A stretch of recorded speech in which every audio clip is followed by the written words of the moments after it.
ஆச்சி மசாலா. எந்த சமையலும் ருசி தேடும் ரகசியம். 20 ரூபாய்.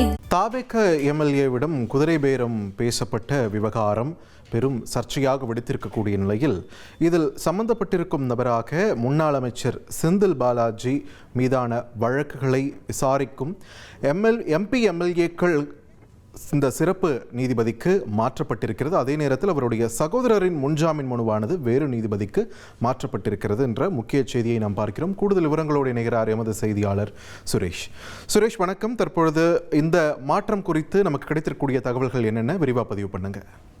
வணக்கம். சட்டப்பேரவையில் சபாநாயகருக்கு எதிரான தீர்மானத்துக்கு ஆதரவாக வாக்களிக்கும்படியும் அதற்காக 35 கோடி ரூபாய் சன்மானம் தருவதாகவும் சிலர் தன்னிடம் பேரம் பேசியதாக கிருஷ்ணகிரி மாவட்டம் ஊத்தங்கரை தொகுதி தாவேகா எம்எல்ஏ இளையராஜா சென்னை மாநகர காவல் ஆணையரிடம் புகார் அளித்திருந்தார். இந்த புகாரின் அடிப்படையில் திருவல்லிக்கேணி போலீசார் வழக்கு பதிவு செய்திருந்தார்கள்.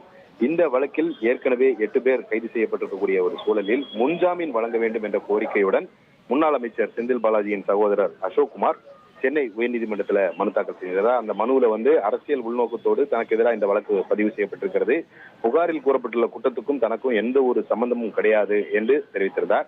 இந்த மனுவுக்கு பதிலளிக்கும்படி ஏற்கனவே உயர்நீதிமன்றம் உத்தரவிட்டிருந்த சூழலில் இன்றைக்கு இந்த மனு நீதிபதி குமரப்பன் முன்பு இன்றைக்கு மீண்டும் விசாரணைக்கு வந்தது. அப்போது காவல்துறை தரப்புல பதில் மனு தாக்கல் செய்ய அவகாசம் வழங்க வேண்டும் என்ற ஒரு கோரிக்கை முன்வைக்கப்பட்டது. மேலும் இந்த வழக்கு எம்எல்ஏ சம்பந்தப்பட்டிருக்கிற காரணத்தினால் இந்த மனுவை எம்பி எம்எல்ஏக்களை மீதான வழக்குகளை விசாரிக்கக்கூடிய நீதிபதிக்கு மாற்ற வேண்டும், அவர் முன் விசாரணைக்கு பட்டியலிட வேண்டும் என்ற ஒரு கோரிக்கையும் அரசு தரப்பில் முன்வைக்கப்பட்டது. இதை ஏற்றுக்கொண்ட நீதிபதி குமரப்பன் அசோக்குமாரின் முன்ஜாமீன் மனுவை சம்பந்தப்பட்ட நீதிபதி முன் பட்டியலிட உத்தரவிட்டு விசாரணையை ஜூலை 8ஆம் தேதிக்கு தள்ளி வைத்திருக்கிறார். இதன்படி இந்த மனு எம்பி எம்எல்ஏக்கள் மீதான வழக்குகளை விசாரிக்கும் நீதிபதி ஜி.கே. இளந்திரையன் முன் 8ஆம் தேதி விசாரணைக்கு பட்டியலிடப்பட உள்ளது. நன்றி சுரேஷ், உங்கள் விரிவான தகவல்களுக்கு.